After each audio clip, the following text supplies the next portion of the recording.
Halo. Perkenalkan, nama saya Devasya Kurniawan Guntur Santoso. Saya merupakan peserta Latsar CPNS Angkatan 11. Saat ini saya menjabat sebagai fasilitator pemerintahan. Saya bertugas di Dinas Pendidikan Provinsi Jawa Barat yang beralamat di Jalan Dr. Rajiman nomor 6, Pasir Kaliki, Kecamatan Cicendo, Kota Bandung, Jawa Barat 40171. Dinas Pendidikan mempunyai visi dan misi sebagai berikut. Visi, terwujudnya pendidikan maju di Jawa Barat guna membentuk SDM yang berkarakter, cerdas, mandiri, menguasai iptek dan berbasis budaya Jawa Barat. Misi, meningkatkan sistem dan tata kelola atau manajemen pendidikan yang maju. Mengembangkan pendidikan karakter berbasis keluarga dan masyarakat. Meningkatkan layanan pendidikan bermutu yang merata dan terjangkau untuk semua.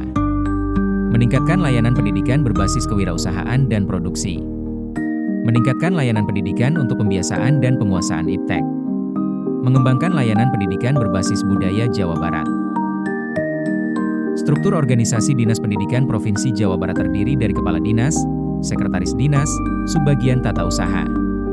Kemudian ada bidang-bidang seperti bidang PSMA, PSMK, PKLK dan GTK serta kelompok jabatan fungsional. Fasilitator pemerintahan bertugas memfasilitasi pelaksanaan program kebijakan pemerintah di tingkat daerah melalui kegiatan koordinasi, fasilitasi teknis, pengkajian, identifikasi kebutuhan, pengumpulan dan pengolahan data bahan informasi, serta pembinaan dan penyuluhan kepada pemangku kepentingan. Berikut tugas fungsi yang umum melekat pada fasilitator pemerintahan di Dinas Pendidikan Provinsi 1. Fasilitasi koordinasi antar pemangku kepentingan 2. Identifikasi dan pengkajian kebutuhan pendidikan 3. Fasilitasi penyediaan sarana prasarana dan bantuan teknis 4. Pengumpulan, pengolahan, dan pelaporan data bahan informasi 5. Pembinaan, penyuluhan, dan pendampingan 6. Monitoring evaluasi pelaksanaan program. Layanan yang disediakan fasilitator pemerintahan Dinas Pendidikan antara lain: 1. Layanan koordinasi program, fasilitasi forum kerja bersama antar instansi sekolah untuk sinkronisasi program. 2. Layanan pendampingan teknis, BIMTEK bagi guru tenaga kependidikan, pendampingan penerapan kurikulum atau manajemen sekolah. 3. Layanan informasi dan data, penyediaan laporan kebutuhan pendidikan daerah, ringkasan hasil pemantauan, rekomendasi kebijakan. 4. Layanan fasilitasi Sarpras, membantu proses identifikasi kebutuhan prasarana dan koordinasi penyaluran bantuan. Standar layanan untuk jabatan fasilitator meliputi: 1. Ketepatan waktu penyampaian layanan, misal waktu respons permohonan fasilitasi atau pelaksanaan BIMTEK sesuai jadwal yang diumumkan. 2. Kelengkapan administrasi kelaporan, seluruh kegiatan dilengkapi berita acara, daftar hadir, laporan hasil dan rekomendasi. 3. Cakupan wilayah dan target penerima, jumlah sekolah guru komunitas yang dibimbing sesuai target program. 4. Kepuasan pengguna layanan, pengukuran survei kepuasan peserta BIMTEK atau pemangku kepentingan. 5. Outcome dampak, perbaikan indikator mutu pendidikan yang relevan, misalnya peningkatan kompetensi guru, pemenuhan standar Sarpras.